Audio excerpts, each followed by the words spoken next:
Parti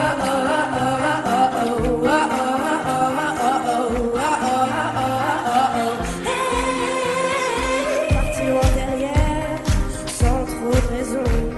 Tu m'as laissé hier, la fin de la... On va passer aux questions-réponses. Je suppose que vous avez plein de questions à poser.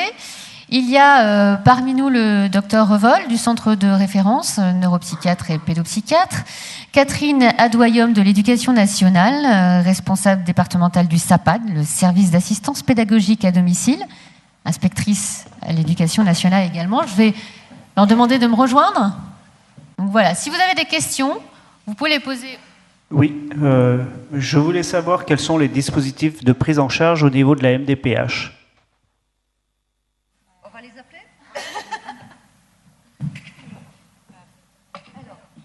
Oui, peut-être dire qu'en termes de compensation, c'est-à-dire que la MDMPH, donc Maison départementale et métropolitaine des personnes handicapées, puisque vous savez que dans le Rhône, voilà comment elle est organisée, je ne vais pas parler à leur place, mais à partir du moment où effectivement le trouble est avéré et la situation de handicap est reconnue, il peut y avoir différentes compensations. Ça peut être de l'ordre de l'orientation. Vous avez tous entendu parler des unités localisées pour l'inclusion scolaire, que ce soit dans le premier degré ou ensuite au collège ou au lycée. Donc voilà, en termes d'orientation. Ça peut être aussi en termes de compensation humaine, c'est-à-dire qu'il y a un auxiliaire de vie scolaire auprès de l'élève. Ça peut être en termes de matériel pédagogique adapté. Voilà, ce sont les compensations qui sont ordonnées par la MDMPH sur notification et que l'Éducation nationale se doit de mettre en place à partir du moment où les élèves sont reconnus en situation de handicap.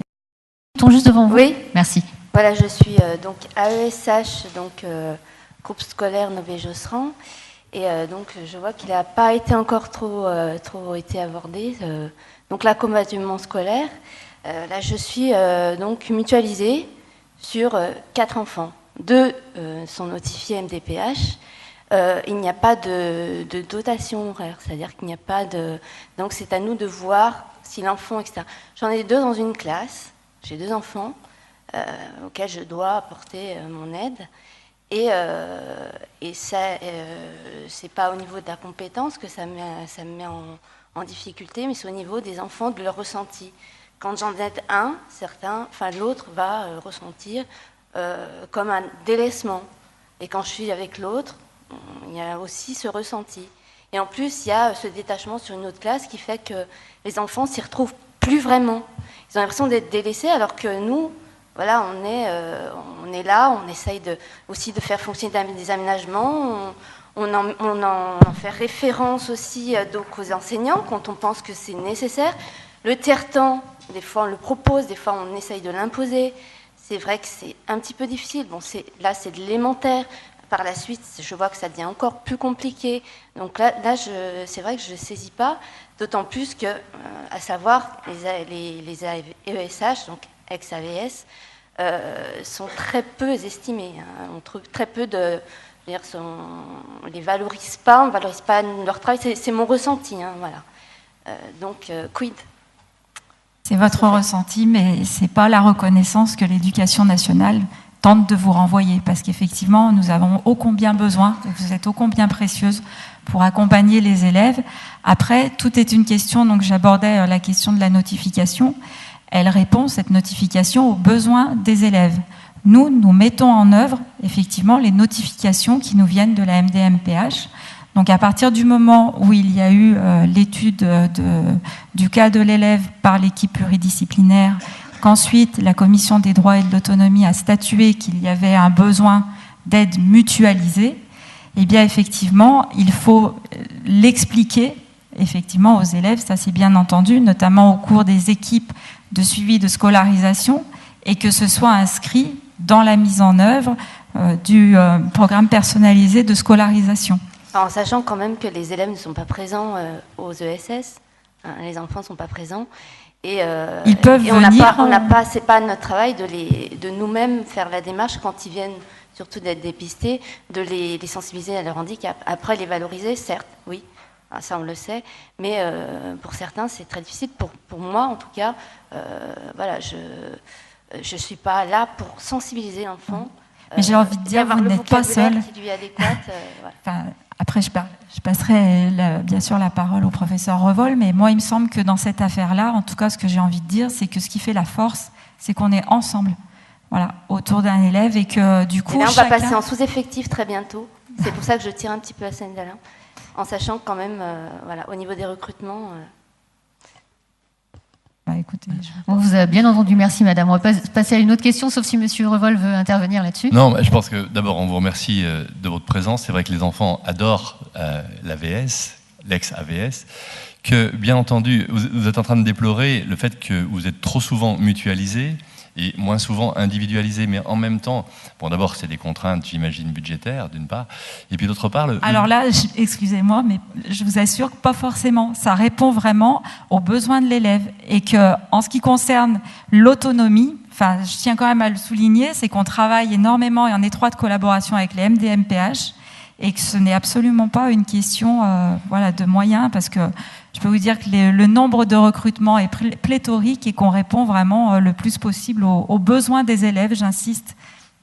Et puis, en même temps, simplement, c'est aussi important pour l'enfant que vous soyez là, et puis que de moment vous soyez moins là et moins disponible pour lui. Parce que comme vous le disiez très justement, on est là pour les amener vers l'autonomie. Et les trois témoignages qu'on a eu avant étaient remarquables, hein, c'est-à-dire que notre mission, c'est pas qu'un jour, l'enfant, on lui ait tellement enlevé toutes les bosses qu'il ne saura jamais ce qui est dans les bosses. Donc le but du jeu, c'est aussi de l'amener progressivement, mais sans douleur, à pouvoir acquérir des fonctions cognitives qu'il n'a pas pour l'instant, éviter que ces fonctions cognitives qui sont en difficulté, comme on l'a montré tout à l'heure, retentissent. Et j'ai bien aimé ce qu'a dit Nicole Philibert avant, c'est-à-dire qu'on a vraiment cet effet domino, hein, où il y a le domino neurologique qui fait tomber le domino réussite scolaire, qui fait tomber le domino estime de soi.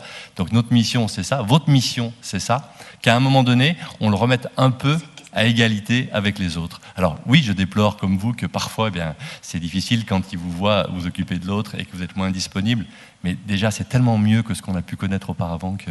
Merci. Une autre question peut-être ? Bonjour, mon fils en fait est dyspraxique avec un trouble de l'attention. Récemment on m'a dit que ce serait bien de le mettre sous Ritaline. J'ai un peu de réticence.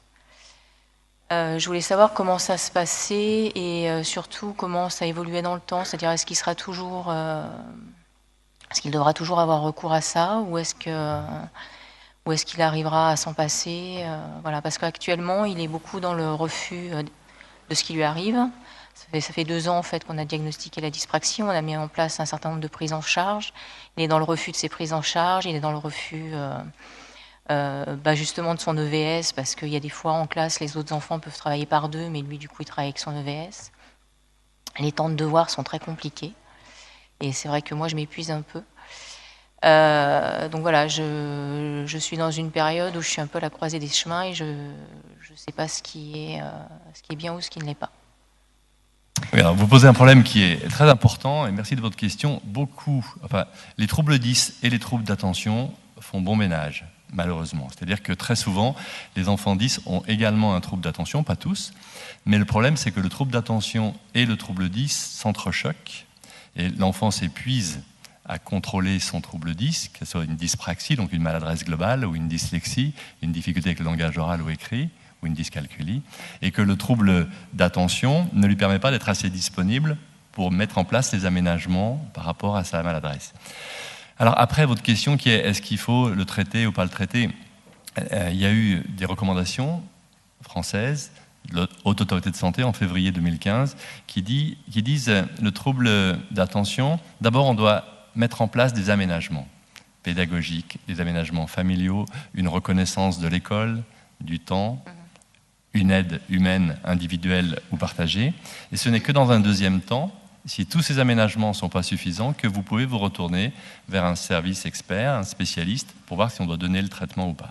Ça, c'est la première partie de votre question. Donc, ce n'est pas obligatoire. Ce n'est pas parce qu'on a un trouble d'attention qu'il faut traiter, même si le trouble d'attention est avéré. Par contre, il faut s'assurer que ce trouble d'attention a été bien compris, repéré, comme tout ce qu'on a dit jusqu'à maintenant, et reconnu par l'éducation nationale. Ensuite, vous posez la question qui est aussi très importante, c'est jusqu'à quand ? Malheureusement, je vais vous répondre, un trouble d'attention, c'est un trouble 10. C'est pas dyslexique, qui n'est pas l'hémisphère gauche qui va pas bien, c'est pas dyspraxique, l'hémisphère droit, c'est dysexécutif, c'est-à-dire la capacité à filtrer les distracteurs, à se mettre en place à une activité, à la planifier, à revenir dessus si elle n'est pas bonne et à l'amener jusqu'au bout. Donc c'est aussi un trouble 10 qu'on va garder toute sa vie, mais comme tous les autres troubles 10, et comme les témoignages nous l'ont montré tout à l'heure, on va apprendre à vivre avec. Et non seulement on va apprendre à vivre avec, mais j'ai bien aimé le témoignage de Pascal, c'est qu'on va en faire une force aussi. C'est-à-dire qu'on va se débrouiller pour que cette difficulté qu'on avait quand on était plus jeune à faire une chose à la fois et pas être tout le temps parasité, peut devenir un atout dans un métier où il faudra beaucoup bouger. Il y en a beaucoup dans la restauration, il y en a beaucoup dans les médias et dans d'autres métiers de ce type-là. Donc aussi, comme le disait Pascal, ça peut être une chance. Pour l'instant, c'est un peu un handicap, tant que c'est pas repéré. À partir du moment où c'est repéré, compris par l'environnement, mais aussi compris par l'enfant, eh bien, ça le réconcilie avec l'école et ça le réconcilie avec ses enseignants. Le traitement n'est pas indispensable. On va terminer avec une question de Florian, parce que l'heure tourne et il va y avoir la deuxième conférence. Vas-y, pose ta question, je te mets le micro. Pourquoi je suis 10 mais pas mes amis? Pourquoi il est 10 mais pas ses amis? Je connais pas tes amis, ils sont peut-être 10, tu sais. Et puis tu sais, 10, c'est pas... on est tous un peu 10 pour quelque chose. Et puis tu sais, tu le vois bien qu'un trouble 10, c'est invisible. Personne ne le voit que tu es 10. Et tu sais pas du tout si tes amis, ils n'ont pas aussi des particularités, mais qui ne sont pas dites. Et puis tu as entendu ce que disait l'adulte tout à l'heure, Pascal, qui disait que ça avait été une chance pour lui d'être 10. Alors pour l'instant, tu ne le vois pas comme une chance, mais tu verras quand tu seras grand que... Surtout maintenant, hein, tu vois, surtout à l'âge que tu as. Je pense qu'au siècle dernier, c'était pas la même chose. Mais maintenant qu'on a repéré à temps, c'est une différence. Tu vois, c'est pas une maladie, c'est une différence. Et ça sera à toi d'en faire un tremplin. Hein. Pour l'instant, c'est un peu un obstacle à l'école, mais ça ne le sera plus tard. Encore une dernière question. On a le temps juste pour une dernière. Là, me dit-on. Où? Oui, j'ai une question pour l'inspectrice de l'Éducation nationale. En fait, voilà. J'aimerais savoir si les décisions de la MDPH sont vraiment font force de droit. C'est-à-dire, est-ce que lorsqu'il est notifié qu'un enfant doit avoir 18 heures d'AVS, vous lui donnez obligatoirement 18 heures d'AVS? Généralement, oui, on s'évertue à pouvoir mettre en place les aménagements qui nous sont préconisés. Donc, tout à l'heure, je parlais de la réponse aux besoins des élèves. Je n'avais pas mentionné un outil qui est précieux, c'est le guide d'évaluation scolaire. C'est-à-dire que ce guide d'évaluation scolaire permet justement de mentionner les besoins de l'élève. Et voilà, notre souci, c'est de veiller à pouvoir mettre en œuvre les notifications au mieux de ce qu'elles peuvent l'être, voilà, avec la réalité parfois de ce à quoi nous pouvons être confrontés. Mais nous sommes tenus, oui, bien sûr. D'accord, merci. Merci. Si vous avez d'autres questions, vous pouvez aussi les poser aux associations qui sont présentes. Le centre de référence aussi est présent. Vous avez plein de stands qui pourront répondre à vos questions. On va clôturer cette conférence, parce qu'il y en a une autre qui arrive dans 10 minutes et que le docteur Revol est attendu ailleurs, juste à côté, pour les ados uniquement, je précise. Hein, les adultes ne sont pas conviés. C'est même interdit aux parents. Pardon ? C'est interdit aux parents. C'est interdit aux parents, voilà, interdiction aux parents. Donc si vous avez des questions à me poser, les enfants et les adolescents, vous pouvez venir, vous êtes les bienvenus. C'est juste à côté, en sortant sur votre droite. Voilà, merci d'être venus. Merci à tous, j'espère qu'on vous aura un peu éclairé.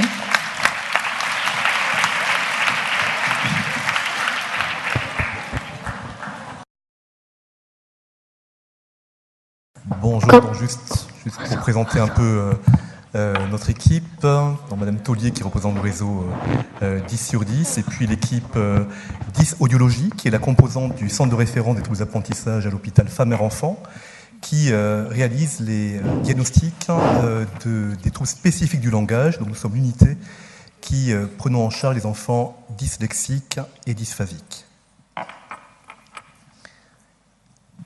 Alors, nous avons avec aujourd'hui Madame Rosa Fesselier, qui est neuropsychologue dans l'équipe, le docteur Isabelle Soros-Boucaud, qui est pédopsychiatre, praticien hospitalier, responsable de l'unité de troubles du langage au Vinatier, qui vient dans mon équipe tous les jeudis. et Madame Agar-Lévy qui est orthophoniste, et également Madame Sophie Géry qui est au premier rang et faute de place sur l'estrade, mais qui, je suis sûr, sera ravie de répondre à toutes vos questions.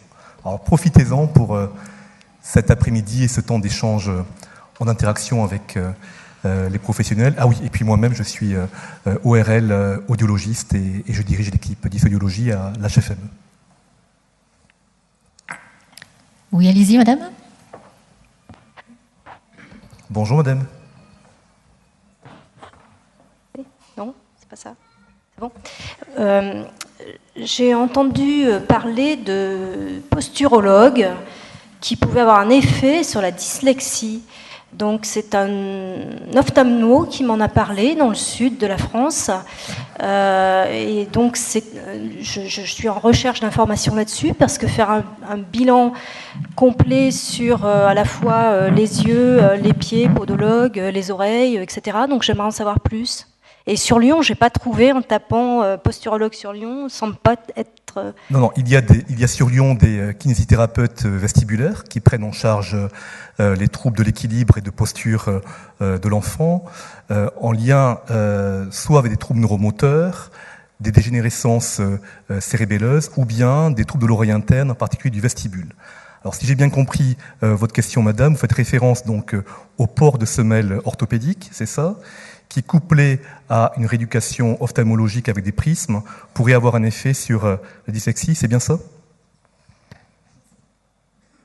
On appuie sur le micro, c'est bon, voilà. Je ne sais pas exactement. J'ai entendu parler d'un bilan complet qui pourrait déterminer, enfin vérifier s'il y a des troubles associés, enfin qui ont pour effet il y a un effet positif sur la dyslexie. Donc je suis en recherche de quelqu'un qui ferait ce bilan, que ce soit au niveau des yeux, des oreilles, effectivement des semelles orthopédiques ou de la posture.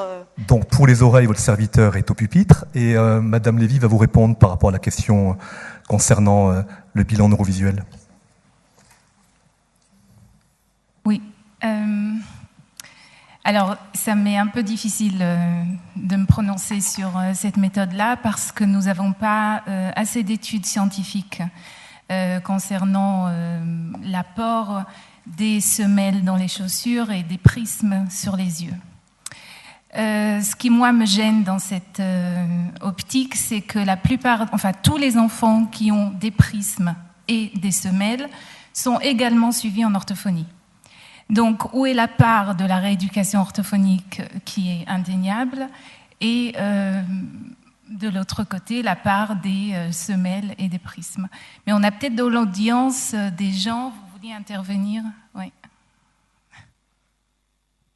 Bonjour. Voilà, moi je suis maman de Noémie qui a 2 ans et donc qui est dyslexique et dysorthographie sévère. Et donc pour répondre à la question de la dame, dernièrement je suis passée par un bilan de posturologie parce qu'elle a une déficience posturale. Donc effectivement elle est équipée de semelles orthopédiques avec des prismes, semelles orthopédiques, prismes, exercices de respiration et orthophonie. Donc pour répondre à la dame, il y a un cabinet spécialisé dans ce genre de traitement à l'Arbrel qui regroupe une orthoptiste, podologue et donc ophtalmo. Donc voilà, donc c'est vrai que c'est un petit peu récent. Donc alors c'est vrai qu'il n'y a pas assez de recul, mais bon, on essaye de les aider par tous les moyens. À savoir que la durée du traitement c'est minimum 6 mois et maximum 2 ans. Donc voilà, après savoir si ça va fonctionner, mais bon, de toute façon, ça corrige effectivement la dyslexie et ça impose un petit peu à l'enfant à bien se positionner parce qu'apparemment, on aurait des capteurs partout dans le corps et si ces capteurs sont pas activés ils sont désactivés par une mauvaise posture, donc effectivement, les connexions se font pas et c'est ce qui peut entraîner un petit peu différents troubles.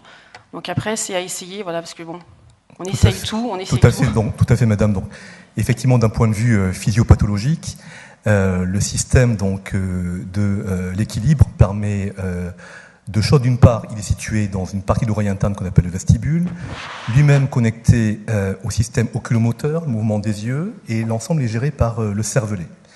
Et ce système, d'un point de vue physiologique, permet à 2 fonctions. La première fonction, c'est le maintien de la posture. en coordonnant les informations visuelles de l'oreille interne, et également ces capteurs que vous avez mentionnés, qui sont des capteurs proprioceptifs que nous avons au niveau de la plante des pieds, au niveau des terminaisons musculaires. Et deuxièmement, ce système d'équilibration, sa deuxième fonction est la stabilisation du regard. Et la stabilisation du regard, elle est capitale effectivement pour acquérir la lecture, permettre par exemple lors d'une accélération angulaire comme ceci, ou bien en arrière, ou en avant, de maintenir le regard fixe et d'avoir la cible visuelle qui ne fluctue pas, ce que l'on appelle en termes neurologiques une oscillopsie. Donc effectivement, d'un point de vue physiopathologique, il y a un lien indéniable entre système visuel, vestibulaire et posturaux. Par contre, comme le soulignait Madame Lévy, je n'ai pas connaissance à ce jour d'études scientifiques, on parle de preuves evidence-based, qui montrent que la rééducation par prise ou par porte de semelle est un effet prouvé dans une étude en double aveugle en contrôle avec un placebo. Voilà ce que je peux vous dire aujourd'hui d'un point de vue scientifique. Nous avons aussi par ailleurs parlé des difficultés des enfants dyslexiques à gérer plusieurs choses à la fois. C'est évident que quand on rajoute des prismes, des semelles, un plan incliné, la façon de se mouvoir, attendre dans une file d'attente, dormir, je ne sais pas si vous avez... Voilà. Ça n'aide pas l'enfant dans ce sens-là. Alors, nous avons présenté notre étude tout à l'heure de ce qui se passe sur les tests auditifs que nous faisons avec des enfants entraînés versus des enfants non entraînés pour montrer effectivement l'apport de la méthode. La méthode du Dr Kersia n'a pas fait l'objet d'études avec ou sans prisme. Donc on ne sait pas quel est l'apport des prismes et des semelles dans les chaussures. Et à nouveau, tous les enfants qui sont porteurs de prismes et de semelles sont en parallèle suivis en orthophonie. Donc, j'attends une étude de sans orthophonie, prisme, semelle, plan incliné, etc., versus avec orthophonie prisme, versus orthophonie pure. Voilà. Et la méthode n'est pas récente, ça fait bien 15 ans. À ce jour, pas d'études scientifiques publiées. Voilà. Extrêmement onéreuse par ailleurs. S'il vous plaît, à partir du moment où des parents se posent une question relativement à des choses, des difficultés particulières qu'ils reconnaissent chez leur enfant en début d'école ou à un repérage effectué par un enseignant, quel est d'après vous le schéma de détection d'orientation des enfants en situation de trouble à partir du moment où on les détecte? Que doivent faire les parents à partir du moment où ils ont un doute? Que doivent faire les enseignants à partir du moment où ils ont un doute? Est-ce que vous pourriez, s'il vous plaît, rentrer dans le détail de tout ce schéma d'orientation, de prise en charge, et si possible gratuite pour tous les parents pour lesquels la perspective de dépenser beaucoup pose vraiment question? Bonjour monsieur, donc on va tout à fait heureux de répondre à votre question qui, je crois, touche au parcours de santé. Est-ce que le Dr Suarez-Boucaud souhaite détailler? Donc, vous partez du premier niveau de dépistage, c'est-à-dire un enfant qui a des difficultés, soit de langage, mettons en école maternelle, soit, ce qui n'est d'ailleurs pas exclusif, de langage oral et de langage écrit au début du primaire. En principe, ses parents et son instituteur qui s'en aperçoivent doivent logiquement en parler au médecin scolaire qui est, si je ne m'abuse, la cheville ouvrière de la mise en place des aides qui vont pouvoir être faites dans l'éducation nationale. Donc le médecin scolaire va, je pense, enfin ça c'est vraiment du premier niveau, hein, on va dire pour un trouble simple, faire en sorte que soit prescrit, parce que lui ne peut pas être prescripteur, une rééducation, déjà un examen de l'audition, j'ai envie de dire standard, un examen visuel standard et une rééducation orthophonique. Le tout en lien avec l'enseignant, ça c'est le premier niveau, si mes collègues veulent. Voilà. Après, dans beaucoup de cas, cette situation-là suffit à améliorer les choses, voire même à les faire rentrer dans l'ordre. Si cela ne suffit pas, à ce moment-là, on peut passer à des consultations plus spécialisées. Mais ce qu'il faut comprendre, c'est que tout le monde ne va pas, tous les enfants 10 ne vont pas avoir besoin de ces consultations spécialisées. Aussi pour la simple raison qu'il y a des degrés de gravité différents dans les troubles 10. On a des troubles du langage oral plus ou moins sévères et on a des dyslexies également plus ou moins sévères. On a des gens qui vont avoir des troubles associés à leurs troubles du langage oral ou écrit et d'autres non. Je ne sais pas si je vous ai suffisamment répondu. Il y a très peu de médecins scolaires ou alors ils sont très peu là. On les voit très peu. Est-ce qu'il y a un autre biais, une autre façon est-ce que les parents parlent généralistes? Alors j'ai donné la parole à Madame Marie-Claire Taulier qui est coordinatrice du réseau 10 sur 10 et je pense qu'elle pourra vous apporter un éclairage tout à fait intéressant. Oui, donc du coup, moi je suis coordinatrice de soins dans un réseau 10 sur 10. C'est un réseau qui regroupe des professionnels libéraux et qui a pour objectif donc de les faire se concerter quand l'enfant présente des troubles associés des apprentissages. Donc pour travailler sur le parcours de soins, la prise en charge. Pour répondre à votre question et pour compléter ce qu'a dit le docteur Suarez, il y a effectivement les médecins scolaires, mais il faut aussi penser aux médecins généralistes de l'enfant. Bon, effectivement, il y a une question de formation parfois qui est parfois délétère, mais c'est le premier interlocuteur, je dirais, de la famille qui va prescrire les bilans qui vont être réalisés dans les cabinets des professionnels de ville quand le trouble est simple. Isabelle l'a bien dit. Puis quand le trouble résiste à une prise en charge qui est déjà engagée, dans ces cas-là, il va falloir solliciter d'autres personnes, d'autres professionnels pour aller chercher s'il y a des troubles associés. En fait, on va repérer des signes, je ne sais pas, des difficultés d'attention, des difficultés de graphisme ou autres qui vont générer donc l'envoi vers des professionnels comme un psychomotricien, un ergothérapeute et la plupart des diagnostics de troubles multiples. Enfin, le diagnostic est toujours pluridisciplinaire. Il va falloir aussi faire une psychométrie. Elle peut être réalisée auprès du psychologue scolaire. Il faut la demander en première intention à l'école. Les psychologues scolaires sont à même de pouvoir la faire gratuitement, effectivement, pour répondre à votre question. Mais c'est vrai que parfois, ils sont surchargés et vous n'avez pas tous les mêmes réponses dans les établissements. Dans ces cas-là, malheureusement, il faut s'adresser... Enfin, malheureusement, c'est pas le mot, mais il faut aller faire une psychométrie en ville. C'est vrai que c'est onéreux. Je ne sais pas, il y a des mutuelles parfois qui prennent ça en charge. Et puis, voilà, donc ça, c'est le deuxième niveau, oui, en fait. Oui, parce que, alors, voilà. Il est effectivement malheureux que les psychométries réalisées en milieu scolaire n'apportent pas toujours les éclairages qu'on pourrait attendre d'elles. Il est souvent nécessaire, vous l'avez dit Marie-Claire, c'est indispensable de travailler dans le cadre spécifique des troubles 10 en équipe pluridisciplinaire et tous les jours dans notre unité nous reposons sur les bilans neuropsychologiques qui nous permettent vraiment en interaction rapprochée d'affiner le diagnostic. Est-ce que Mme Fesselier veut documenter un peu plus? Oui, merci Hong. Voilà, donc nous, en tant que neuropsychologues, on a une approche globale du fonctionnement intellectuel de l'enfant et cognitif.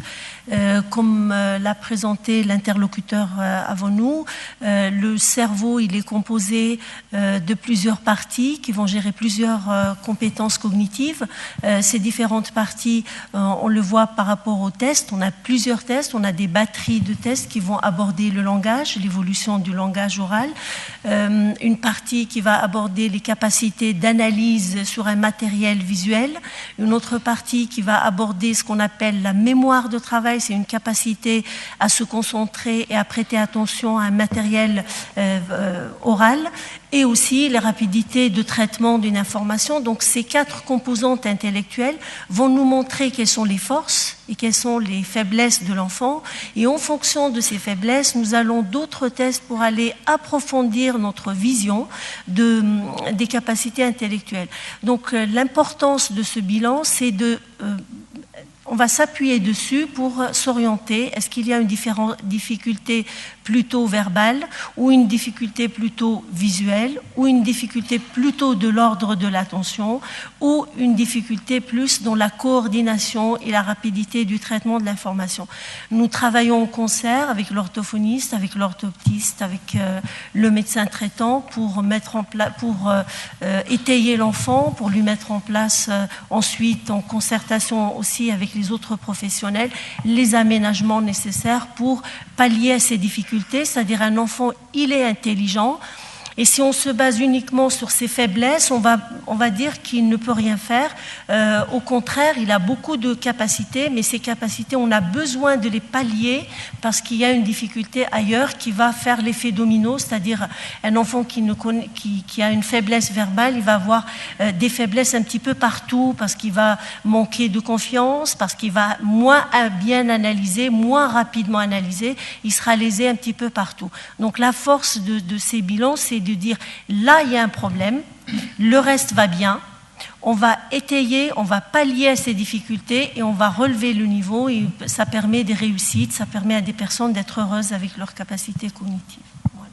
Alors juste, je donne ensuite la parole, je pense que c'est capital ensuite pour le médecin qui collégie les données du bilan audiologique, orthophonique, orthoptiste et neuropsycho de faire la part des choses. Par exemple, si jamais le bilan neuropsychologique a montré qu'il y avait une difficulté sur la mémoire de travail, c'est-à-dire la capacité qu'a le cortex préfrontal à stocker des informations visuelles, auditives ou langagières pour ensuite donner une réponse à une tâche appropriée, il faut vérifier que ce déficit de mémoire de travail n'est pas dû, il ne s'explique pas, à un problème de la conscience phonologique.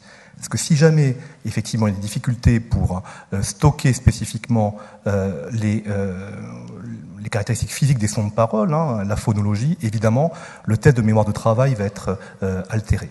Donc toujours être extrêmement prudent, je dirais, et se baser sur des évaluations par différents professionnels, certes, mais qui ont été faites dans un intervalle de temps qui n'excède pas 2 ou 3 mois.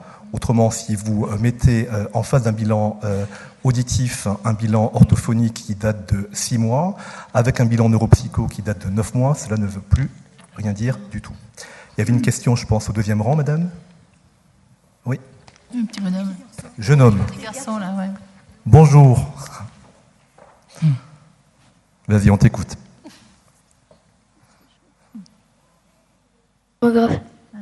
C'est bien Comment entendu. c'est qu'on est dysmographique? J'ai pas entendu. Comment on est dysmographique? Ah oui. Dysorthographique. Dystographique. Quelle difficulté tu as? C'est quoi les difficultés qui se présentent à toi?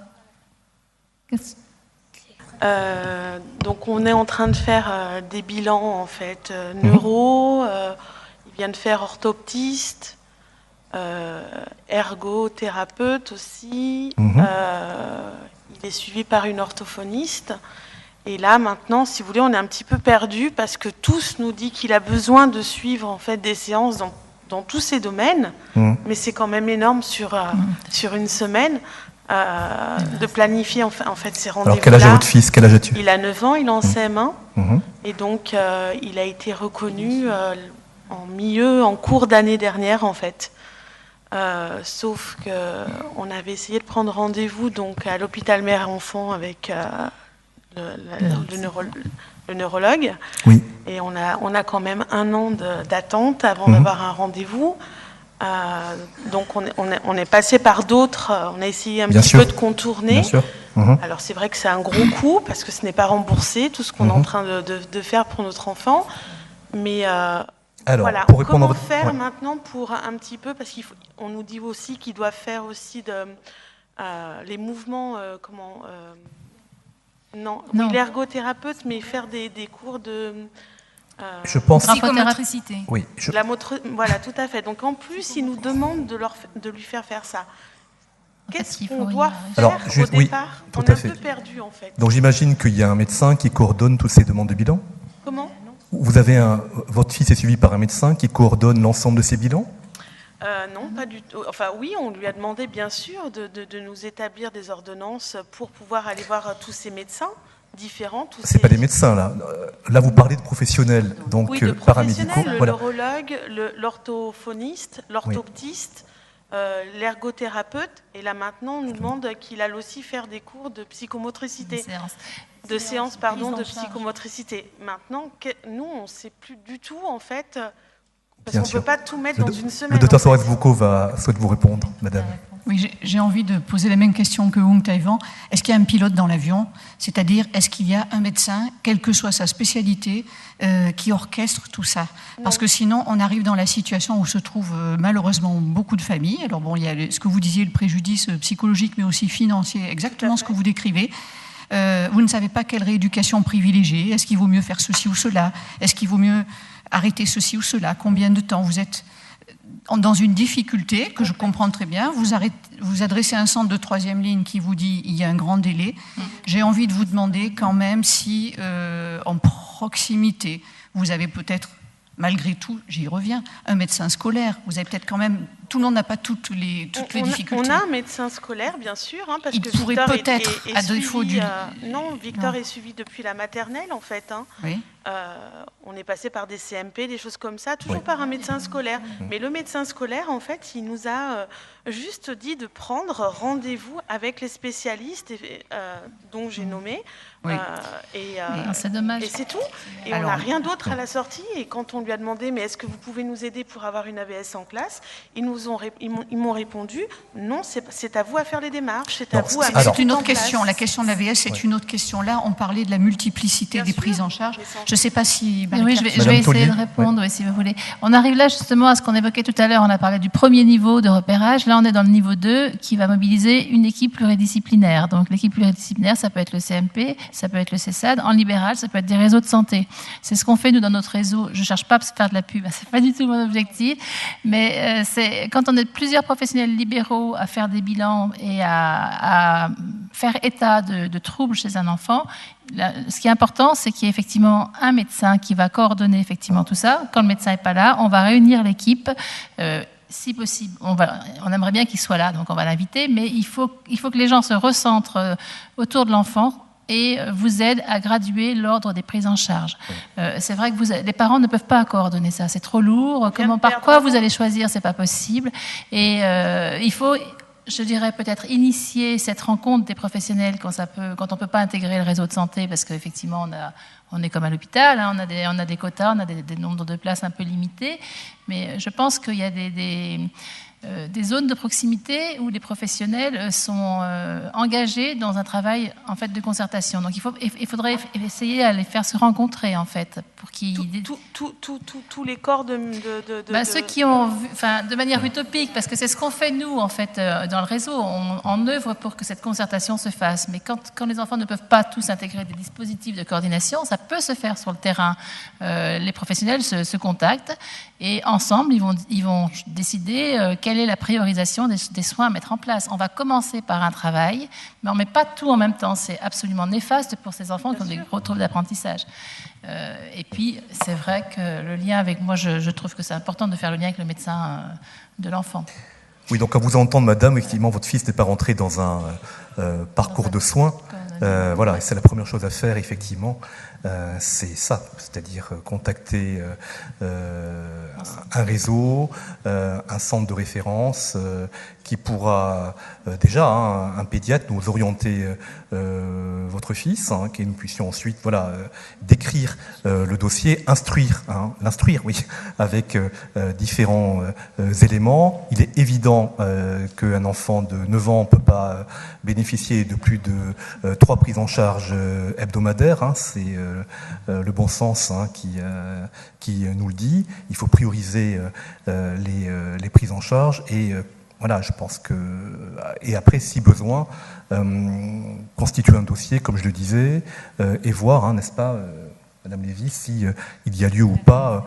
l'AVS, c'est autre chose après. C'est-à-dire qu'une fois que nous aurons en main le dossier de l'enfant, nous pouvons grader les différentes prises en charge nécessaires, savoir s'il faut passer par 1, 2 ou 3 éventuellement, maximum, prises en charge, voir si l'orientation scolaire est la bonne, et vous aider éventuellement devant la MDPH à faire des demandes spécifiques. Mais là, votre fils, il n'est pas là, à vous entendre, votre fils, il n'est pas du tout dans le... Mais on l'a eu tout ça avec le CMP, il a eu quand même une AVS pendant 2 ans, et le CMP nous a dit maintenant, donc l'année dernière, on va...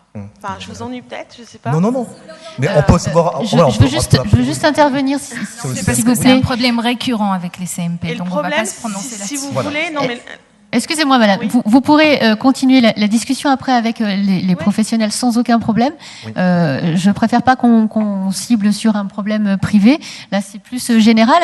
Je vais demander mais madame, effectivement, pointe un problème qui est un réel problème. Tout à fait. On va prendre une dernière question parce qu'il y a une autre conférence juste derrière. Je veux juste dire que l'AVS, c'est un choix de l'école. Ce n'est pas un choix des professionnels de santé en libéral, du CMP ou du médecin.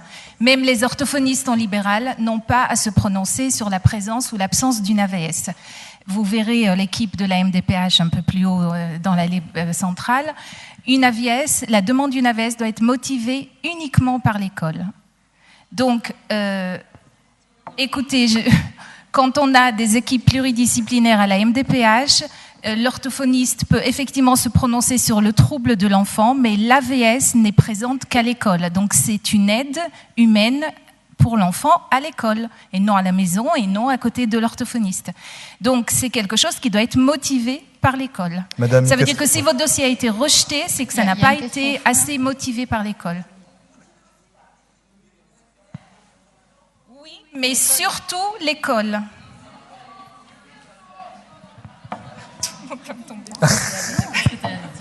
On va juste arrêter la discussion. Vous pourrez la reprendre à l'extérieur sans problème.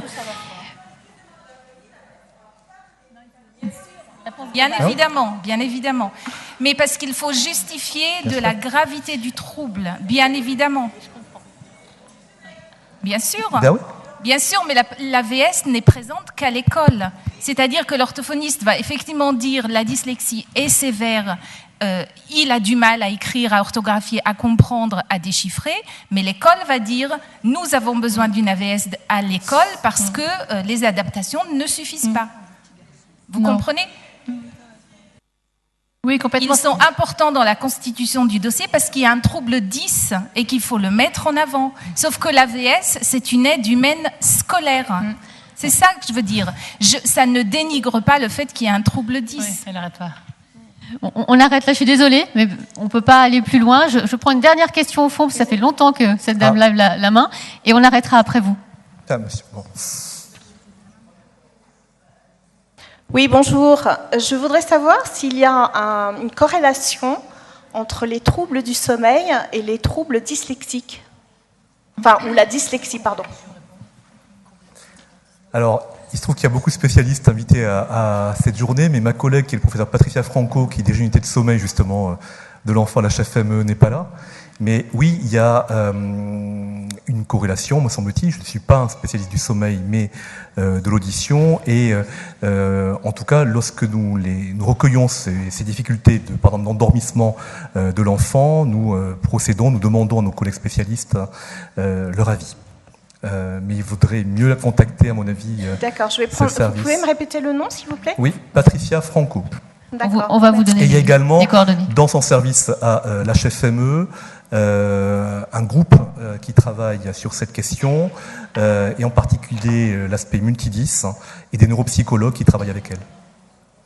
Donc sa mère-enfant, c'est ça ? Sa mère-enfant à Bron, oui. D'accord, merci. Je vais vous demander de remercier toutes ces personnes qui ont bien voulu répondre à vos questions. Oui. Vous pouvez les retrouver à l'extérieur, sans problème. Je pense que vous restez encore, il me semble.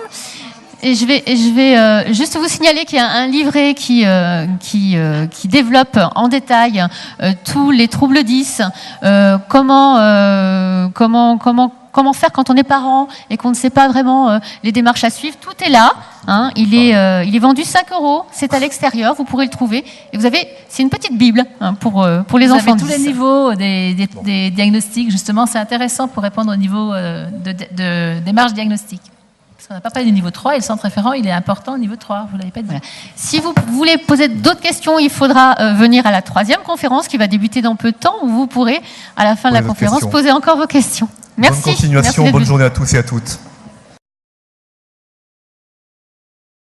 On va passer aux questions-réponses à présent. Je suppose qu'il y en a beaucoup. Si vous êtes là, c'est que vous êtes intéressé par le sujet ou directement impliqué. Je vais appeler Sybille Gonzalez, neurologue au centre de référence de l'hôpital neurologique de Bron, ainsi que le docteur Olivier Revol, pédopsychiatre. Merci de me rejoindre, et Catherine Aduayum, inspectrice d'académie. Je ne sais plus où elle est. Pas de questions? Étonnant. Si, moi j'ai une question, bonjour. Mon fils est en 3e et il va passer son brevet cette année. J'aimerais savoir ce que moi, en tant que maman, je dois faire, quelle mise en place je dois... Enfin, qu'est-ce que je dois faire par rapport à la principale, en sachant que depuis la 6e, il a déjà des aménagements dans le collège. Vous pouvez effectivement vous tourner vers la principale pour demander des aménagements, puisque il en a eu jusqu'à présent dans ses cours, il y a eu donc un diagnostic de posé qui fait qu'il a droit à des aménagements, et pour qu'il soit pris en compte au niveau de l'examen, eh bien effectivement, il faut en faire la demande, et il y a un dossier à monter auprès du chef d'établissement. Donc il faut le faire rapidement. Il faut monter un dossier alors qu'il est suivi depuis la 6e dans le même collège. Mais vous avez à faire une démarche particulière, puisqu'après, il y a un comité technique qui réunit des médecins conseillers techniques qui vont examiner donc le dossier de votre enfant et qui statueront sur le fait qu'il ait droit ou non aux aménagements. D'accord, merci. Une autre question ? Bonjour, je suis donc j'ai une petite fille donc qui est dyspraxique, donc elle a 5 ans et je découvre un petit peu le problème. Je voulais savoir si c'est héréditaire, parce que bon, peut-être que vous l'avez déjà abordé avant, j'étais pas à la conférence, mais moi j'avais des difficultés pour apprendre mes leçons. J'ai pu faire des études universitaires, mais elle n'arrive pas du tout à écrire. Donc bon, voilà, est-ce qu'il y a un lien par rapport à ça? Merci. Pour l'instant, il n'y a pas d'hérédité prouvée concernant la dyspraxie, mais il est certain qu'on retrouve des antécédents familiaux. D'ailleurs, ça fait partie de l'argumentation, des arguments pour aider au diagnostic, c'est-à-dire retrouver parmi les ascendants ou les collatéraux des personnes qui sont atteintes soit de dyspraxie, soit d'autres types de troubles troubles d'apprentissage.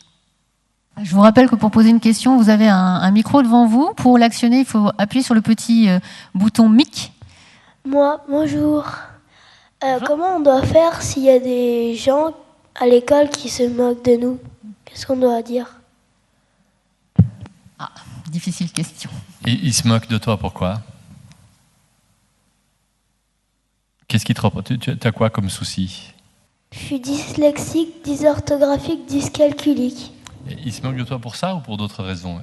Parce que tu as une AVS en classe? Oui, j'en ai une. Et ils se moquent de toi parce que tu as une AVS, c'est ça? Non, parce que j'ai dit une question à la maîtresse, il y en a une, elle m'a dit « Tu parles très bien français », mais pour me moquer de moi. Est-ce que tu leur as expliqué que tu étais dyslexique? Non. Alors, tu sais que c'est souvent une bonne solution, ça, et de voir avec la maîtresse. Tu es en quelle classe? CM2. Voilà, c'est une bonne. Tu peux demander à la maîtresse si tu pourrais pas faire un petit exposé avec des images du cerveau et pour expliquer ce que c'est que la dyslexie et commencer à expliquer à tout le monde. La première chose qu'on sait, c'est que les enfants dyslexiques sont des enfants intelligents comme les autres, mais ils n'ont pas la même façon de le montrer. Et les autres, ils ne le savent pas, ça. Donc tu vas leur rendre service à eux, puis tu vas rendre service d'ailleurs à toute la société en expliquant qu'on est tous différents et qu'on a tous des points forts et des points faibles. Ils arrêteront de se moquer de toi. Et puis après, tu as un petit truc maison, c'est que quand on te fait une insulte, tu dis simplement « et alors ?» Et tu verras que ça calme tout de suite. D'accord. Ok. Merci. Voilà, je suis maman d'un petit garçon qui a 7 ans, qui présente des problèmes orthoptistes et qui voit un orthophoniste. Donc il a des saccades, des problèmes de saccades et de poursuite. Et il est suivi donc par un orthophoniste qui m'a dit que mon fils n'avait pas de mémoire visuelle, mais une mémoire vraiment auditive. Et mon fils a des migraines et des maux de ventre. Et finalement, je me suis rendu compte que les maux de ventre il y avait des remontées gastriques, ça datait depuis la maternelle, et je voulais savoir si on pouvait trouvé un lien. Il n'est pas diagnostiqué aujourd'hui 10, mais s'il y avait un lien justement entre ces maux de ventre, ces maux de tête et la dyslexie. Et que faire parce que je me retrouve face à des professionnels, un orthophoniste qui n'a pas de solution, ou un orthoptiste qui me dit allez voir un ophtalmo, et finalement on fait tous les bilans et on me dit non, il n'a pas besoin de lunettes, tout va bien. Mais Thibaut lit il ferme toujours un œil quand il lit, et il rentre très fatigué le soir avec ses migraines. Donc, quelle solution? Pour une neurologue, ça, mais Sybille. On peut déjà dire d'ores et déjà que peut-être qu'il a des problèmes de convergence et on peut imaginer que ça peut entraîner des migraines. On peut aussi envisager qu'il a des troubles anxieux en général et que c'est ces troubles anxieux qui sont responsables de ces maux de tête et de ces maux de ventre. Donc il faut déjà éliminer d'abord une origine soit liée à son problème de saccade oculaire, soit une autre raison neurologique. Je ne sais pas ce que tu en penses, Sybille. Moi, il faut prendre en compte le fait qu'il ait tous ces troubles somatiques, notamment les migraines. Ça peut être une. Est-ce qu'il a eu un bilan orthoptique? Alors, on a fait le bilan, oui. On a fait au niveau orthoptique, on lui a dit donc saccade, un petit peu de convergence et des problèmes de poursuite. Là, on a fini les 20 séances. Ça va mieux? Ça va mieux, mais il est extrêmement fatigué. On a continué. L'orthoptiste, même en mois de juillet, m'a dit je ne comprends pas qu'il vous réveille la nuit pour ses migraines. Et donc, je ne sais pas si je dois refaire un autre bilan, à qui m'adresser. Est-ce qu'il y a des orthoptistes aussi spécialisés? Vous en avez parlé à votre médecin traitant? Oui, alors on a été voir aussi un gastropédiatre. Là, on a un IRM cérébral qui est prévu. Oui. Voilà, je ne sais pas. Ça me paraît plus prudent si les troubles sont présents. Est-ce qu'il y a un terrain migraineux dans la famille? Non, justement, c'est pour ça que c'est très étonnant. D'accord. De toute façon, il faut prendre en compte, vous avez bien fait, si vraiment les migraines persistent, qu'elles sont nocturnes, il faut peut-être effectivement faire une IRM, ça va être fait, on va vous donner le résultat, il faudra voir ensuite, et puis si vraiment les migraines persistent, il faut aussi consulter pour qu'il y ait un traitement. Mais là, on m'a donné des médicaments très forts et voilà, je ne suis pas forcément pour les médicaments très forts. C'est-à-dire des médicaments très forts? Du Contramal, enfin des choses pour des fortes migraines. Et comme c'est souvent après l'école et qu'il y a vraiment une fatigue, pour moi, elle est vraiment oculaire. Donc, j'ai du mal à... Il y a des spécialistes de la migraine de l'enfant, donc des neurologues, je vous le dirai les noms tout à l'heure. Et n'hésitez pas, parce qu'il y a quand même quelque chose qui marche très bien chez cet enfant-là, c'est toutes les techniques de sophrologie, de relaxation et d'hypnose pour la migraine de l'enfant, une fois qu'on a éliminé une histoire neurologique. Donc il faut d'abord voir un neuropédiatre spécialiste de la migraine qui, avant de donner les médicaments, vous proposera les bilans nécessaires. Et ensuite, si c'est une vraie migraine qui est calmée par le noir et le calme, où il n'y a pas d'incidence du bruit et de la lumière dessus. Non, pas nécessairement, non. Ouais, c'est pas forcément une vraie migraine, alors. Ouais. Mais bon, bref, il faut que vous ayez un bilan neuropédiatrique et ensuite, le neuropédiatre vous adressera, je vous dirai après en off des noms de neuropédiatres qui sont spécialisés pour ça. Et ensuite, qui vous adressera éventuellement pour traiter les troubles anxieux, si c'est ça qui est au devant de la scène. D'accord, donc je viens prendre des informations auprès de vous après. On viendra après. Merci, je ne veux pas monopoliser le débat. Merci à vous. Merci. Moi, je suis la grand-mère d'un petit garçon qui a maintenant, enfin, il est plus si petit, il va avoir 13 ans bientôt, et qui a eu un parcours difficile parce qu'il est 10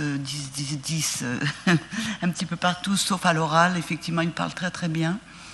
Donc, il a été orienté petit à petit, laissé un peu à l'abandon, je veux dire, d'abord par l'instit qui disait « mais moi, je ne sais pas m'en occuper, je n'y arrive pas ». Et donc, l'enfant était resté assis et ne participait pas du tout à la classe. Ensuite, il a eu une AVS. Une AVS, c'est ça.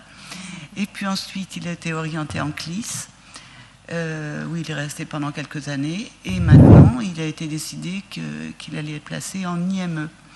Et il est donc dans une IME assez loin de chez lui, parce que c'est dans la région centre et que... Il n'y a pas grand-chose d'autre, en fait. Donc, il est à 30 km de chez lui, avec des parcours très longs de bus et des contraintes pour la mère qui, entre-temps, bien sûr, a divorcé de son mari. Et l'enfant est très anxieux et l'enfant souffre beaucoup de la différence avec son frère, d'ailleurs, qui avance correctement, même s'il continue de s'adorer quand même. Et moi, je voudrais savoir si il faut laisser totalement l'IME agir et si les parents peuvent intervenir et de quelle manière, et même les grands-parents, quand je vois mon petit-fils, est-ce que il m'envoie des SMS, par exemple, avec des fautes. Est-ce que je peux le reprendre sur l'orthographe ou est-ce que ça sert à rien? On se demande est-ce qu'on laisse faire l'IME ou est-ce que les parents ont encore un rôle à jouer à la maison? Même quand il était en CLIST, il n'avait jamais de travail à la maison. On a toujours l'impression qu'ils sont laissés à eux-mêmes et où ils apprennent autrement, d'accord, mais il y a des lacunes, il me semble, qui sont énormes. Alors, que faire? Oui, c'est important ce que vous dites parce que, bon, d'abord, je pense que l'orientation en IME, elle ne s'est pas faite comme ça par hasard. C'est-à-dire que c'est une notification, donc il y a forcément eu des bilans qui ont été mis en place. Après, les parents, quand les enfants sont en IME, sont toujours un peu surpris parce que les IME, instituts médico-éducatifs, sont beaucoup plus axés sur l'accès à l'autonomie de l'enfant que sur le développement des compétences cognitives. Et des enfants qui ont été suivis, rééduqués dans les CLIS avant d'arriver en IME, les parents ont toujours l'impression qu'à un moment donné, on laisse de côté la chose apprentissage scolaire et qu'on est beaucoup plus sur l'autonomie, c'est-à-dire lui apprendre à aller tout seul, à se déplacer. Bon. Alors, honnêtement, c'est bien. C'est vrai que ça surprend au départ, mais finalement, les parents, au bout du compte, se rendent compte que c'est bien parce que l'objectif de notre enfant, quelles que soient ses compétences, c'est d'arriver à le rendre autonome. Après, si vous avez un doute sur le fait que peut-être que ses compétences n'ont pas été bien vues ou qu'il a un tableau multiliste, vous avez toujours le droit d'aller demander un autre avis. Mais en général, quand on fait une orientation en IME, en tout cas dans notre secteur, les enfants ont été bien vus et on a éliminé les autres raisons des difficultés scolaires. Alors la deuxième partie de votre question, c'est est-ce qu'on doit continuer à le stimuler? Alors moi, personnellement, je pense que oui. Je pense que si vous sentez que le travail seul avec sa grand-mère ou avec sa mère ou avec son père paye et que même si les IME proposent plus d'orthophonie, parce qu'en général, ils proposent plus de rééducation de ce type-là, puisque une fois encore, leur mission, c'est d'aider l'enfant à grandir et à rentrer dans la vie. Mais si vous pensez que c'est pas une faute de le faire travailler, d'enrichir son bagage, c'est pas une erreur, mais à condition que ça soit pas une souffrance, ni pour lui, ni pour vous, et que ça vienne pas contaminer les rapports. Il rentre dans l'adolescence à 13 ans, hein, votre petit-fils. Donc ça vienne, et l'adolescent résiste là où les parents insistent. Donc que ça vienne pas contaminer les rapports avec ses parents ou avec ses grands-parents. Si c'est ludique et qu'il le réclame, vous pouvez le faire. Rien ne vous empêche aussi de le faire aider par... moi, je propose même plutôt à l'adolescence que ce soit quelqu'un d'autre qui le fasse travailler, une ancienne instite qu'il aimait bien, quelqu'un avec qui il avait de l'empathie et qui l'aide. Et là, vous verrez bien s'il continue à enrichir son bagage. D'accord, je vous remercie. Oui, vous voulez me... Bonjour, donc moi j'ai un peu le même problème. J'ai un enfant qui est dyspraxique, dyscalculie, dysorthographique et qui a 14 ans. Donc je suis confrontée à un autre problème, c'est l'adolescence. Il ne veut plus du tout que je l'aide dans ses cours. Il a une AVS depuis la 6e. Je suis complètement mise de côté. Je ne sais absolument pas comment me comporter depuis la rentrée. J'ai l'impression de l'abandonner en fait un petit peu. Et quand je regarde les cahiers, il me dit que je ne lui fais pas confiance. Il ne veut pas entendre parler de ses troubles 10. J'ai l'impression qu'il est un petit peu dans le déni. Enfin bon, c'est pas simple. Je ne sais absolument pas comment me comporter devant... j'ai un petit peu deux problèmes, les troubles 10 et l'adolescence. Donc je ne sais absolument pas comment me positionner, moi. Et surtout par rapport à l'AVS, parce qu'elle l'aide énormément, mais j'ai un peu peur qu'elle l'aide trop. Donc en fait, il a des bons résultats, chose qu'il n'avait pas auparavant. Donc voilà. Donc tout va bien, en fait. Je ne sais pas si tout va bien. Je ne sais pas. Je n'ai pas encore rencontré l'AVS depuis la rentrée. Les résultats scolaires suivent. Oui, mais j'ai un peu peur que l'AVS l'aide trop au final. Lui fasse un peu tout. Non, mais c'est peut-être un peu tordu, mais bon. Je me sens un peu mise de côté aussi. Non, mais vous avez raison. C'est compliqué à l'adolescence pour tout le monde et c'est encore plus compliqué quand on a une affection chronique. Or, un trouble 10, c'est une affection chronique. Le TDAH, la dyslexie, l'asthme, la migraine, c'est une affection chronique. Et à l'adolescent, et ces affections chroniques ont fait qu'on a été plus longtemps dépendant des parents. Donc au moment où on doit manifester son opposition aux parents, c'est plus compliqué et c'est justement le point d'ancrage. C'est-à-dire que, vous avez entendu, je venais de dire que l'adolescent va résister là où vous insistez. Donc si vous le faites travailler vous, ça va être contre-productif. C'est-à-dire que non seulement ça va polluer l'ambiance, mais en plus, inconsciemment, il va freiner là où c'est important pour vous. Donc il a une AVS avec qui ça se passe bien, vous avez beaucoup de chance. Il n'a pas envie que vous soyez en première ligne pour son boulot, il faut le laisser faire. Il y a une règle d'or à ce moment-là, pour ce type d'enfant, de la part des parents, c'est pas d'ingérence, pas d'indifférence. C'est-à-dire que c'est pas vous qui, tous les soirs, allez vérifier comment ça se passe sur son boulot. Mais par contre, si vous lâchez tout, il ne le supportera pas, même s'il le réclame. Donc il faut que vous restiez en deuxième rideau, si j'ose dire, surveillez comment ça se passe, mais vous laissez faire en première ligne des gens vis-à-vis desquels il n'a pas besoin de manifester son autonomisation obligatoire. C'est-à-dire que l'AVS, il lui doit rien. Donc, laissez-le travailler avec son AVS ou avec un soutien scolaire. Surveillez à distance pour ne pas donner l'impression que vous le lâchez. Et acceptez-vous l'idée que ce n'est pas vous qui êtes en première ligne pour le faire travailler. Merci. Bonjour à tous. J'ai une question pour Madame Anne-Guillaume au sujet des ULIS, puisqu'il y a un nouveau décret qui est passé fin août, si je ne dis pas de bêtises. Est-ce qu'il est prévu sur Rhône-Alpes des ULIS spéciales 10 ? La nomenclature prévoit une ULIS, trouble spécifique des apprentissages. Mais ce qu'il faut savoir, c'est que si les CLIS sont devenus ULIS, c'est bien aussi parce que ce ne sont plus des classes, mais bien des dispositifs. Donc, à la fois, on va avoir quand même une nomenclature, on va dire, administrative, mais en même temps, ça n'empêchera pas une certaine souplesse. Alors après, sans, voilà, peut-être mélanger, entre guillemets, tous les élèves, mais en même temps, on tend quand même vers une école inclusive et donc vers aussi une hétérogénéité des publics. Donc voilà, je ne peux pas avoir un discours tranché, mais voilà. Mais il y a en tout cas, de toute façon, vous avez vu la circulaire, hein, il y a bien quand même une nomenclature. Hein, voilà. Alors, votre micro est actif, allez-y. Oui, bonjour, moi j'ai deux questions. Je suis maman donc d'un garçon de 7 ans et d'une petite fille de 2 ans et demi. A priori, mon aîné est dyslexique, enfin c'est même sûr.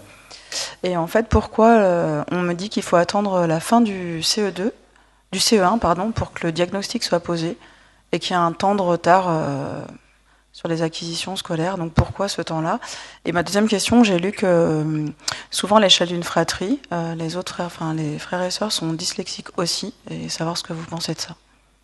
Merci. Alors, je peux donner un début de réponse, tu compléteras, Sybille, si tu veux, mais donc c'est le diagnostic de dyslexie, il faut 18 mois de retard de lecture par rapport à l'âge réel. Donc vous ne pouvez pas porter le diagnostic avant la fin du CE1, c'est-à-dire qu'avant que l'enfant ait 7 ans.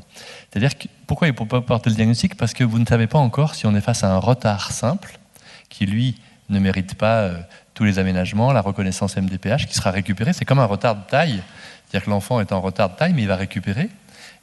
Alors qu'un trouble 10, c'est un trouble durable, comme on l'a dit pendant toute la journée. Et pour porter ce diagnostic, il faut vraiment que les tests, qui sont très standardisés, montrent 18 mois, ou plutôt 2 ans de retard. Donc c'est pour ça qu'on ne pouvait pas ce diagnostic. C'est pas parce que votre enfant ne sait pas lire en milieu de... Il est en C1 ? Oui. C'est pas parce qu'il ne sait pas lire à la rentrée du CE1, c'est pas parce qu'il ne saura pas lire correctement à Noël du CE1 qu'il sera forcément dyslexique. Il a peut-être simplement un retard. Donc on va attendre ces fameux 18 mois de retard pour pouvoir porter le diagnostic. Plus d'autres, bien sûr, critères que les orthophonistes vont maîtriser.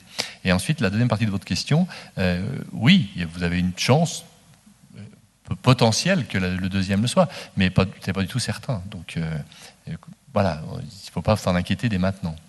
Sybille, tu as des choses à rajouter? Moi, je voulais rajouter que, justement, c'est intéressant la question que vous posez parce que c'est la question du diagnostic. Parfois, on attend d'avoir suffisamment d'éléments pour poser un diagnostic. Mais ça, c'est une étape, effectivement, qui est nécessaire. Mais tant qu'on n'a pas d'assurance de poser ce diagnostic, cela n'empêche absolument pas de prendre en charge la personne, la rééduquer selon la symptomatologie qu'elle présente. Voilà, il ne faut pas que la quête du diagnostic, qui est une étape très importante, aussi pour la reconnaissance, situation de handicap éventuellement, bloque, paralyse les actions. Parce que, après tout, comme on le sait tous, je ne vais que répéter ce contre quoi on se défend, c'est une personne n'est pas un diagnostic. Personne, elle va exprimer des signes déficitaires dans certains domaines ou des signes positifs dans d'autres domaines, et c'est ça qui doit être pris en compte tout au long de la vie. Donc voilà, il ne faut pas se braquer là-dessus. Et trop souvent, on nous amène à nous braquer sur ce diagnostic, et en même temps, on nous le reproche. Donc voilà, moi je plaide pour la prise en charge de la symptomatologie. Ouais, non, mais ça, vous prêchez une convaincue, mais c'est pas moi qui focalise sur ce diagnostic. Il y a déjà des aménagements qui sont en place depuis le CP, sauf que. Qui est-ce qui focalise alors dessus? C'est au niveau de l'éducation nationale, par exemple, par rapport à la mise en place d'un PAP, d'un protocole individuel, etc. Sans ce diagnostic posé, on peut pas le mettre en place, en fait. C'est réglementaire. Mais je comprends, mais je suis d'accord avec vous. Il faut pas que ça soit un frein. Mais ça, c'est quelque chose. C'est un aspect réglementaire à l'EN, en fait. C'est pas les parents. Mais de toute façon, il est suivi. Il est suivi sur le plan professionnel. Donc ça ne change pas le fait qu'il soit suivi et ça ne change pas la modalité du suivi. Après, on vous dira à la fin de l'année si effectivement il rentre dans ce diagnostic et si on met en route des aménagements plus formalisés. Ça n'empêche pas qu'il y ait déjà des aménagements, je dirais, à l'amiable. C'est d'ailleurs le principe du PAP, c'est de faire des choses qui sont moins lourdes et qui ne nécessitent pas de faire intervenir toute une batterie de personnes comme on le faisait pour le PPS. Tout à fait. Merci à vous. Justement, ce qui est intéressant, c'est que s'il y avait vraiment un moment clé où il y avait le diagnostic, qu'on attendait ça, justement, ça serait contre-productif, je trouve, parce que avant le diagnostic, on peut mettre toute une dynamique en mouvement des professionnels qui sont autour de l'enfant. Justement, ça amène la curiosité, la prise en charge, ça peut être intéressant. Je peux me permettre, juste pour compléter, nous aussi, on essaye de faire en sorte que les enseignants soient sur les besoins des élèves. C'est-à-dire qu'on travaille sur comment on met les élèves en situation de réussite. Et prendre en compte les besoins des élèves, c'est déjà les connaître. Et ce qui peut bénéficier à certains, c'est aussi ce qu'on essaye vraiment, la parole que l'on porte, plus ou moins entendu, mais en tout cas, c'est ce vers quoi on tend en formation pour les enseignants, c'est de dire ce qui bénéficie à certains profite aussi à d'autres. Donc, vous savez que désormais, dans le référentiel de compétences des enseignants, il y a prendre en compte la diversité des publics, et c'est vraiment ce sur quoi on insiste, quoi. Mais après, c'est vrai que c'est rassurant, entre guillemets, de dire, ah bah oui, voilà, il est bien, vous savez, la question des catégories, voilà, quand on classifie, après, on est quelque part plus rassuré, on se dit, bah voilà, on peut mettre en place des aménagements, parce qu'il y a toujours cette question aussi d'équité. Il y a plein de choses qui se travaillent derrière la prise en compte des besoins de l'élève, et il ne faut pas non plus, peut-être qu'on en accompagne trop certains et pas d'autres, enfin, voilà, il y a plein de choses. Mais ceci étant, voilà, la prise en compte des besoins des élèves, elle est fondamentale. Allez-y. Oui, bonsoir. Je suis enseignant dans un lycée dans l'Est lyonnais. Je suis enseignant spécialisé. Et donc là, je suis face à un petit problème de conscience. D'une certaine manière, c'est une situation que j'ai vécue pas plus tard que jeudi. Donc, histoire de stimuler un peu les fonctions cognitives dites exécutives en matière de raisonnement, etc. J'ai eu recours à une stratégie un peu particulière pour que le jeune soit amené à expliciter un petit peu ses actions. Et au bout d'un moment, ce jeune m'a dit que je lui perçais le cerveau. Et je voudrais savoir si c'est problématique, est-ce que j'ai atteint une limite ou c'est bon signe. Voilà. Je lui ai percé le cerveau. Donc à force de lui demander un petit peu d'expliciter, etc., au bout d'un moment, il a atteint une limite. Et il m'a sorti avec ça sortait du cœur, d'une certaine manière. Et du coup, ça me pose un problème. Et je me demande si j'ai atteint une limite au niveau raisonnement ou pas. Ou si je peux continuer à creuser dans cette démarche-là pour l'aider à développer des capacités en matière de raisonnement. Tout dépend dans le contexte dans lequel il vous l'a dit. Il était blessé, il était agressif, il était épuisé. Épuisé. Ouais. Et pas donc, du tout agressif. Ça sortait du cœur. Oui, c'était à la limite assez. Il a exprimé assez violemment, on va dire ça comme ça. Mais il n'y avait pas d'animosité, il n'y avait pas de violence physique, etc. Après, on a débriefé la situation et effectivement, il était calme et tout. Donc, je pense qu'il était épuisé. Ça veut dire que vous avez visé au bon endroit et que vous avez interpellé ces fonctions cognitives là où elles étaient en difficulté, vraisemblablement tel que vous le décrivez, c'est-à-dire pour lui apprendre à programmer, à s'organiser, à structurer. Et je pense qu'il faut rebondir sur cette image. Alors, c'est quand même un discours typique des adolescents de cette génération qui sont toujours dans la métaphore. Donc, je pense que c'est plutôt positif, c'est-à-dire qu'il s'est passé quelque chose. vos efforts n'ont pas été vains. Il y a quelque chose qui s'est passé dans votre posture pédagogique, il y a quelque chose qui s'est passé. Et il faut rebondir là-dessus en lui disant, tiens, j'ai réfléchi, qu'est-ce que tu as entendu par, est-ce que ça te faisait mal, est-ce que c'était au contraire quelque chose qui t'a fait avancer? Mais voilà, je le vois comme quelque chose de bien, dans la mesure où à un moment donné, il y a eu une réflexion autour de ces modalités de réflexion, justement. Oui, une question là-bas. On prendra encore peut-être 2 autres questions après, puis on arrêtera. Oui, bonjour. Alors, je n'interviens pas en tant que parent, puisque moi, je suis un professionnel aussi. Je suis directeur du centre médico-psychopédagogique Bossuet et du CESAD Bossuet. Alors, le CESAD, c'est Service d'éducation spéciale et de soins à domicile. Donc, simplement, pour apporter, on va dire, une parole médico-sociale au niveau de cette journée, effectivement, le CMPP Bossuet peut intervenir en tant que lieu médico-social pour établir des diagnostics ou mettre en place un certain nombre de séances de soins, que ce soit au niveau des pédopsychiatres, des psychologues, des orthophonistes ou des psychomotriciens.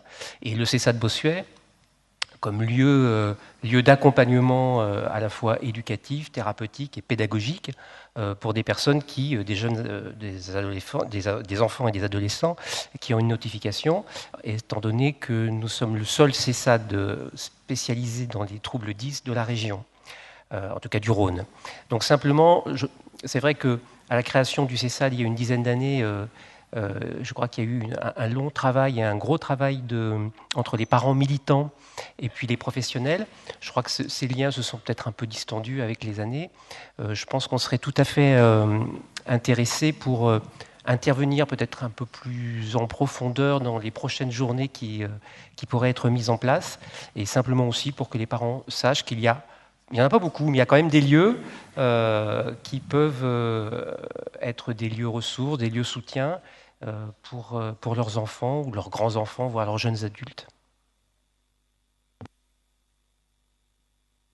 Confirme le travail fondamental qui est fait en particulier par ce CMPP et ce CESAD qui nous rendent de grands services pour les enfants, qui sont, on en parle souvent avec les gens des centres de référence, qui sont pour nous des centres ressources de niveau 2, c'est-à-dire qui sont entre le centre de référence hospitalier et puis les professionnels libéraux, parce que vous êtes déjà une communauté de pluridisciplinaire où il se passe beaucoup de choses et on en a vraiment besoin.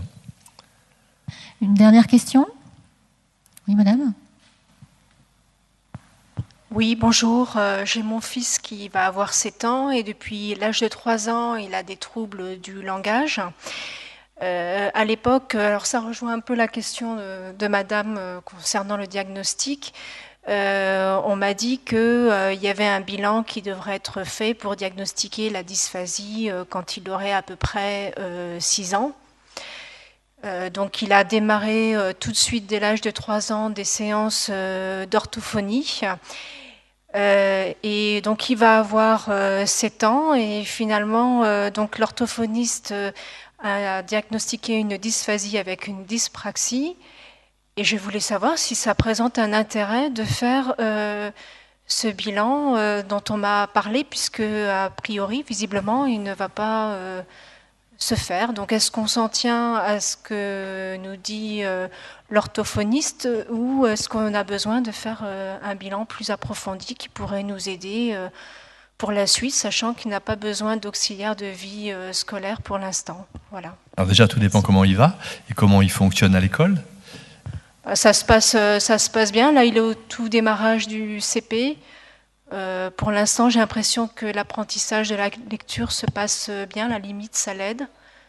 Oui, bizarrement. Pas bizarrement. Il y a un certain nombre de cas de dysphasie où, au contraire, l'entrée dans la lecture doit être précipitée parce qu'elle facilite justement la compréhension et le décodage qu'il n'avait pas fait auparavant. Pas tous, mais beaucoup de dysphasiques devraient rentrer plus tôt dans la lecture.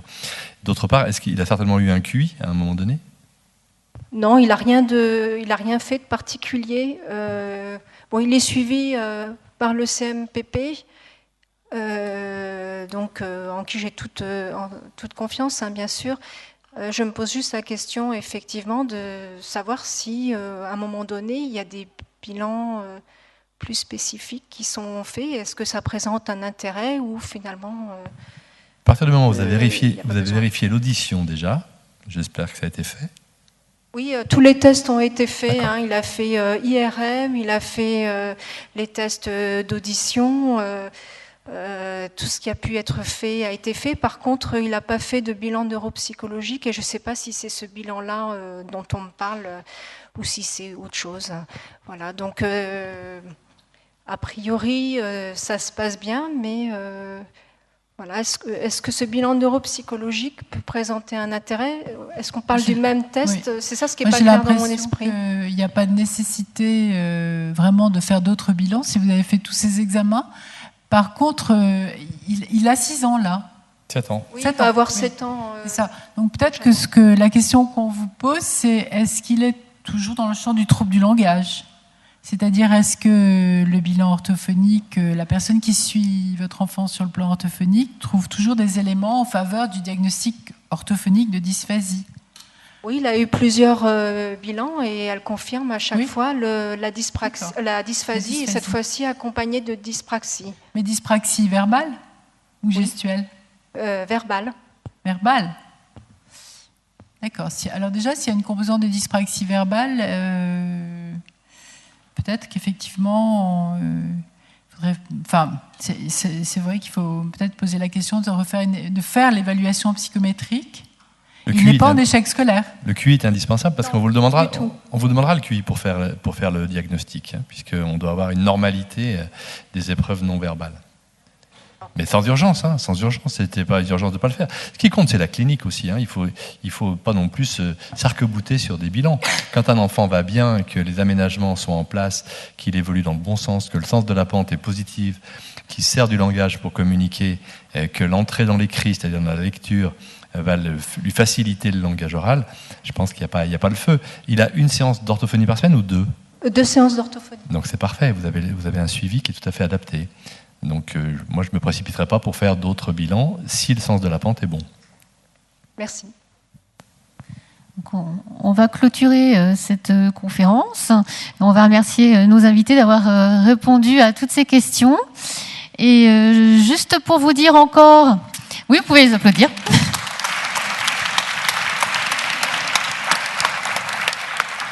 Juste pour vous dire encore que si vous voulez faire un geste et distinguer vos enfants qui ont un trouble 10, il y a des t-shirts encore à disposition, ainsi que le livret pour ceux que ça intéresse sur tous les troubles 10.